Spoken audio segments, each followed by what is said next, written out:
Hello, everyone. I'm Barbara Peters, and I am here talking to James Rollins, who is actually in Nevada. But this, Damn. you are right on our screen, and we're going to do a little book chat for fun and to talk about some books that we like that I have found many of in this wonderful book by David Morrell and Hank Wagner called Thrillers 100 Must Reads. And you contributed to this, Jim. I did. And in fact, the book that you recommended, I marked the place, was the book by Jack Finney, which was Invasion of the Body Snatchers from 1955. Yeah. Do you remember Yeah, much about I it? get that. What's that? Do you remember much about it at this point? Of course, yeah. I mean, between watching the various incarnations of that story into film and then rereading it for that anthology. I read it a long time ago, being a big sci-fi fantasy buff, but I got to reread it in preparation for writing the essay. So it's you know it was a nice refresher, but at the same time that it reminded me how appropriate that story was even for today. Even though it was written, I can't remember what the date of the publication date of that book was, but it still has as much meaning today as it did back then. I mean, obviously, it was referencing the Cold War and our anxiety with the atom bomb, but today, especially with the coronavirus that we're in, the COVID crisis, it still has a lot of meaning today. It does. I think I said that it was written in 1955. So it was actually written when the Cold War was hot, so to speak. Exactly. So everybody at that point was, paranoid of, what was the truth hidden behind pieces, and who were, rusky moles in the U.S. Who could you really trust that looked like friends and family, but might be, harboring some secret identity behind there that are, looking to bring down the U.S. So that paranoia was ripe in that story, but also there's many other lessons in that book besides just paranoia. I was But, inspired to do this talk because our April Discussion Club group, one of them, their book for this month was Ken Follett's Eye of the Needle. And I realized to my embarrassment that I had never read Eye of the Needle. So, oh good, do you have one? you mean this book right here? That's the very one, yes. What kind of pile Um, of books of things that my thrillers that I think everybody should read, and this is one of them, is Eye of the Needle. I mean, it is. I definitely enjoyed the books that he has greater fame with Pillars of Earth and whatnot. But still, to me, this is one of his best books. If you want to know how to write thrillers, read this book. the pacing is terrific. I love the premise, which was a distraction from where D-Day might actually Hmm. start. And there are two story tracks, and at the outset, you really don't see how they're going to come together on this island off in the remote North Sea, but in time they do. I I think isn't this his first novel, Jim? Gosh, I don't know. I don't know if this is his first novel. I didn't think it was. Let me see if they have any previous books in here. This was copyrighted in 1978. I don't see any, also by Ken Follett in the beginning. So maybe it was his very first book. I think it is his first book, and what really impressed me was, the pacing is terrific. The two plots that come together are terrific. But he is such an elegant writer, and he really has a sense of humor. So I thought for a debut, assuming or whether it isn't a debut, it's a remarkable performance. I just so much enjoyed it. Another book that I love that I found Uh, in here, let's see if you like it, Jeffrey Household's Rogue Mail, one of my favorite books. I've not read that. Well, So sorry, you go ahead. I've not read Rogue Mail, so tell me about it. Well, I will. And one of the reasons I brought it up is that later today we are going to be doing the book launch for Jack Carr and his book Savage Son. And I had a chance to talk to Jack about Rogue Mail for whatever reason at dinner. when he was here in February. And Savage Son is actually kind of an update of Rogue Mail. It's a World War II story, but basically it's a hunt. There's a guy that goes to ground, and there's a evil Nazi who is hunting him. And I mean, he does things like hide in hedgerows, you know, and I mean, it's just an incredible hunt. And so is Savage Son, Jack's book, and it takes place on the Kamchatka territory in Russia. But the echoes of it were terrific. You would love it. I'll have to check it out. And it's also one of these books in the 100 classic thrillers. So what would you recommend? I've got that book somewhere here too, and every now and again I'll pull it down and find a book I haven't read that's on the list and pull it down. But I pulled out while preparing for this, I pulled down a lot of books that were, you know, thrillers that were instrumental to me becoming a writer. You know, I have the Needle. I have the Needle. I didn't know you were going to mention I have the Needle, but I had that on my shelf and I pulled that down. But I've got a bunch of books if you want to hear about a couple of them. I do, absolutely. So I mentioned this on a previous incarnation of my book, Live to Talk, is that, you know, big fan of the old pulp novels from the 30s and 40s. And so, you know, I have one of the pulp novels, Doc Savage. That was published in the 30s and 40s. Now, of course, I wasn't reading them in the 30s and 40s. I have a little bit of gray hair, but not quite that much gray hair. And so they did these bantam reprints of the pulp novels in the early 70s. And so when I was in junior high and high school, you know, I read all 181 of these books. And the one I'm showing up right now has one of them was Up from the Earth's Center, which is where Doc and his team traveled to hell and back. And so that was one of the impetuses for me to write Glass Odyssey, was I wanted to send my team to hell and back. So, you know, big influence. You know, Doc is a team of each member of the team has a special skill. They're very talented. They're scientists. They're engineers. They're a lawyer, but specialists in their fields. But they team up to, you know, protect against various weird threats, which is pretty much what I write today. I mean, the Sigma novels are just a spin on those old Doc Savage novels. A couple other ones I always remember. People always ask me when I'm in book signings, and I'm sure they've asked it when I was there. Is, you know, what is an author you always recommend? You know, what author do you recommend we read? And I always mention Dan Simmons. Dan Simmons was, you know, I read a lot of different genres growing up, and I would keep coming across Dan Simmons, no matter what genre he wrote in, because he would hop between genre to genre. He would win awards. You know, he read a mystery, he would win the Edgar Award. He would do a horror novel, he'd win the Horror Writers Award. He writes a science fiction, he wins the Hugo Award. So one of the novels that sort of imprinted on me is this book, Song of Kali. This is the book he won the Horror Writers Award for. It is the most terrifying book I've ever read. I recommend people read it, but I also caution people, you will probably be sick to your stomach by the time you're done this book. It is probably the scariest thing I've ever read. So, wow. Again, I Wholly Kept Secret, my first edition of Michael Crichton's Jurassic Park. I had this book on my bookshelf when I was working on my very first novel, Subterranean. I didn't know how to write a novel. I'd been practicing short fiction, short stories, and not having any success with them. And I thought, well, I'm going to tackle my first novel, but I didn't know how to write a novel. I didn't know how to pace a novel. You know, I read tons of novels, but I wasn't ever tried to write one, so I didn't know, you know, how do you beat out a novel? How's the pacing? And so I use this basically as my template. Is I was writing a story that takes place 2 miles underneath Antarctica with some strange creatures in it. That was Subterranean. And so I used this as my template. I thought, well, when does the first character die in Jurassic Park? Well, that was when I was going to kill my first character off in Subterranean. When do we see the first dinosaur in Jurassic Park? Well, I thought, well, that's when I'm going to introduce my first monster in my book. You know, when does the villain walk onto stage in his book? And so basically I use this as, you know, rather than reinvent the wheel, there was already a great wheel invented. And so this is one of the books I think was critical for me becoming a successful author today, was this template right here. What else do we have over here?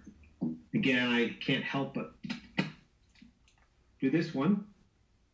Raise the Titanic. You know, this is influential for a couple of reasons. Obviously, I grew up reading Clive Cussler. I always wanted to be an archaeologist, but I also wanted to be a marine biologist. So, Clive's books always had, great diving and great, sub warfare and all this cool nautical stuff combined with archaeology and history. So it was, that was my cup of tea. So, I grew up, devouring these books. But also one thing that Clive did, besides giving me my first blurb, because he was just a wonderful gentleman, was, I don't know if you can see that, is he does little doodles when he signs the book. And some people ask, well, why did you doodle your book? My first book, Subterranean, when it came out, I had nobody in line for my signings, and so I started, doing these little doodles just to keep people in line longer, so I keep them entertained. But the reason I did that was I remembered, Clive having doodles in his book, so I thought, I'm going to doodle my books too. So influential in many different ways.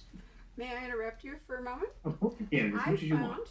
Because I'll show it to you, I found the program for the very first Thriller Fest, the International Thriller Writers Organization. It started here on an early version in Phoenix at the Arizona Biltmore at a Poison Pen conference when I made a challenging remark to those present about form your own organization. And in fact, 2 years later they did. And the reason I'm interrupting you is that Clive was the very first thriller master. And there's a lovely tribute to him here. You can't really see this easily, but I put this on our store Instagram. But this is a program that shows the first round of Thriller Awards, and Clive is the Grand Master. And you were in charge of the awards committee, right? I was, and I got a chance to be on stage and interview Clive. And what Clive did not know at that time was that a neighbor of my parents went to high school with Clive. They were buddies. And so he gave me a bunch of anecdotes of how much of a prankster Clive was in high school. And so unbeknownst to Clive, I pulled out some of his prior pranks that he had done. So and sort of catching him off guard. He had a wonderful sense of humor. I bet he enjoyed that tremendously. Oh, what I did, it was intimidating to even have that conversation with him, because it's, you're meeting one of your heroes, and it was hard for me even to match eyes with him, to match gazes with him, because I just wanted to look down the entire time. Didn't feel worthy to be on there with him. I looked up the actual awards list, and here are the nominees for Best Novel for that very first Thriller Fest. Panic by Jeff Abbott, Consent to Kill by Vince Flynn, he was still with us then, Velocity by Dean Koontz, The Patriots Club by Christopher Reich, and Citizen Vince by Jess Walter. It's interesting to go back in time and see, books that were up for awards, and, authors who were doing well, recognize those we've kept and those that have left us now, like Clive and Vince, and authors who have enduringly changed genres and kept going, or multi-genres, like Dean Koontz, who's just protean in the way that he does things, like Dan Simmons. Exactly. Unlike me, who likes to jump genres, Dan wins awards. I'm still envious of that gentleman. I think you do too. I was looking also in some other classics that I particularly love. For example, The Guns of Navarone by Alistair MacLean, which also was a movie, written in 1957. This wonderful book is put together in chronological order of the years of publication. So then we get Jeffrey Deaver recommending the Ipcress File. Jean Le Carré, The Spy Who Came In from the Cold, 1963. It's really a constant evolution. This list ends in 2003 with Steve Berry recommending the Da Vinci Code. And I'm thinking it would be interesting to do a new version, of 50 maybe, or 100 thrillers must read, because really in 17 years, lots has changed. Well, our challenge, I remember when we were discussing that anthology with David Morrell, who edited it, was, what is a thriller?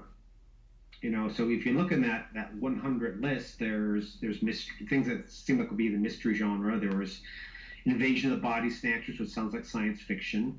So it was a wide spectrum of books that could be considered thrillers. Though they were in different genres. You mentioned Alistair MacLean. Again, I love Alistair mostly because I like books that not only are exciting thrillers, but are also a little bit of a travelogue that take you to different places around the world. Alistair was notorious for that. One of the other books I have here is, again, big one is Shogun by Clavel. Again, a big, historical, travelogue of ancient Japan, but at the same time, quite the thrilling read. So, what he said. Did you ever run across an author named Desmond Bagley, a British author? No.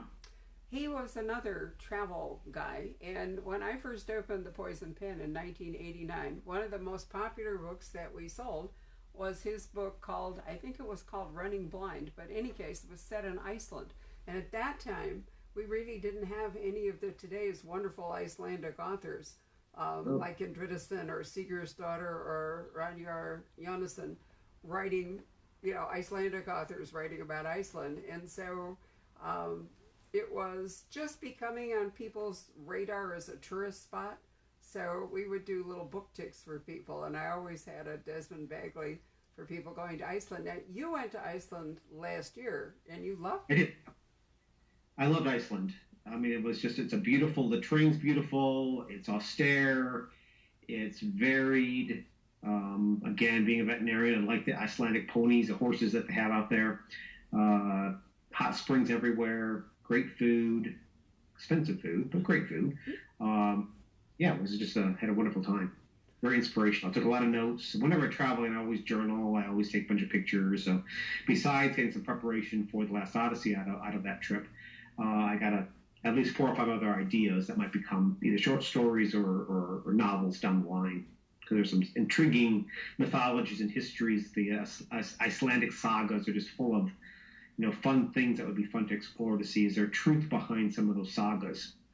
So if we wanted to talk about a contemporary fiction thriller writer who was touring the world, Steve Berry certainly comes to mind. Of course, yep. Steve and I we rose through the trenches together. I think our books were published close to the same period of time. And so we've been good friends over the years. And again, he's he did a spat of books that took place in the U.S., exploring some U.S. mysteries. But I'm sort of glad to see with the Malta Exchange? I can't remember the other Malta term. Exchange, and then the most recent one, this year's book, is the Warsaw Protocol. Right, where he features me as the president of Poland, which I thought was very kind of him. So again, great. He's great with the travelogue. The end of, I don't know if I shouldn't say the ending. With Yellowstone, Steve's latest book, if I try to tell you the ending of Warsaw Protocol and why it's significant. So I will remain mum.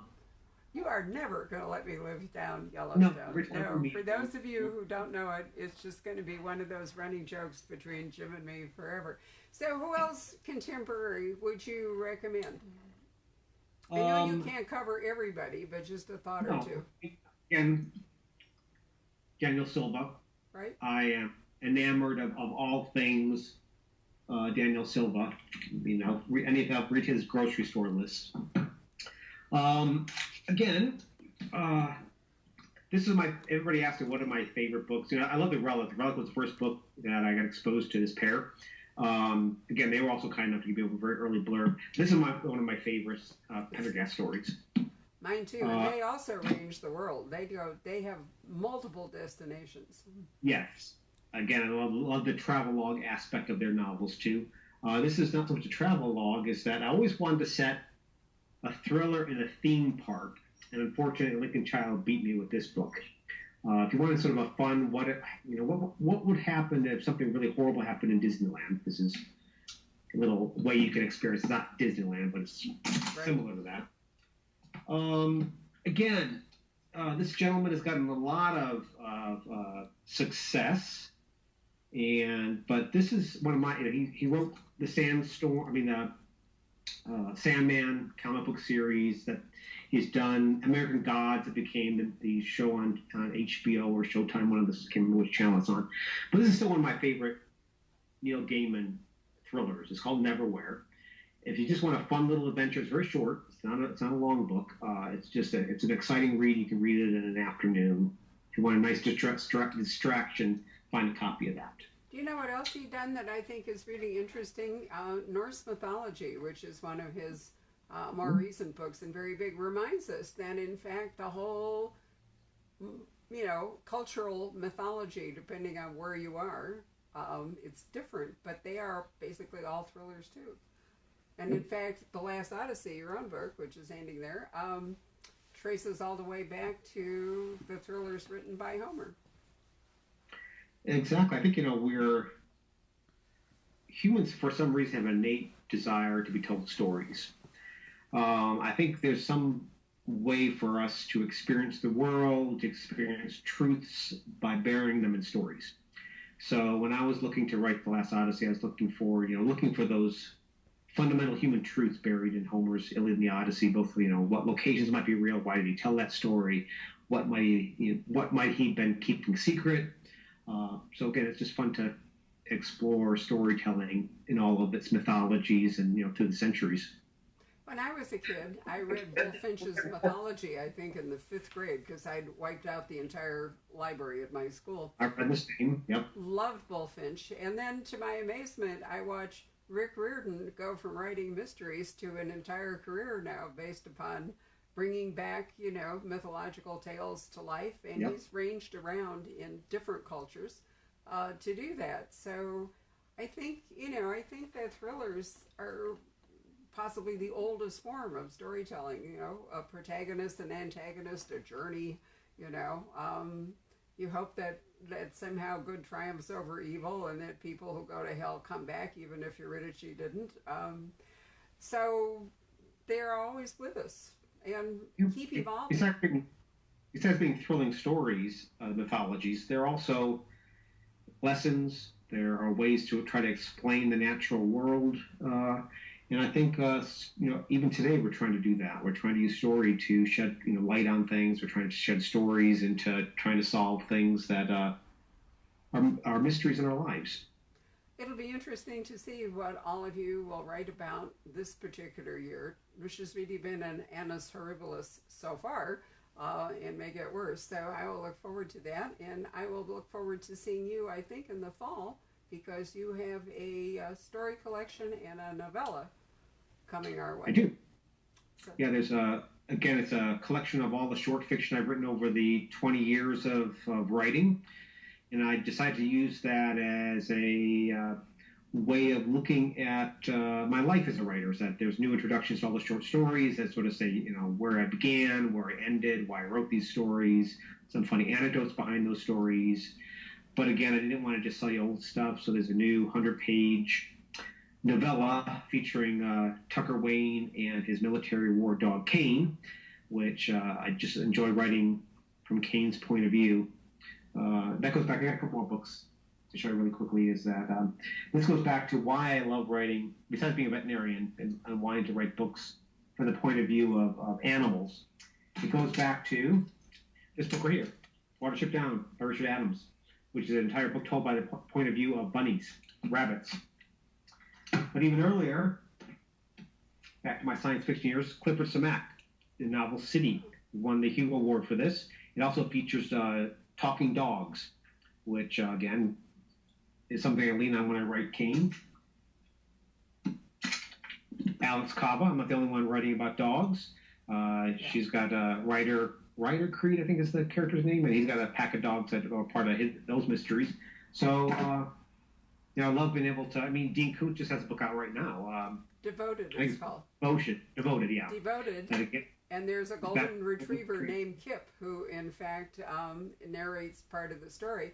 I did a talk with Dean last week, which you can watch on Facebook, and he talked about trying to find the right voice for Kip, how to have the dog be the narrator.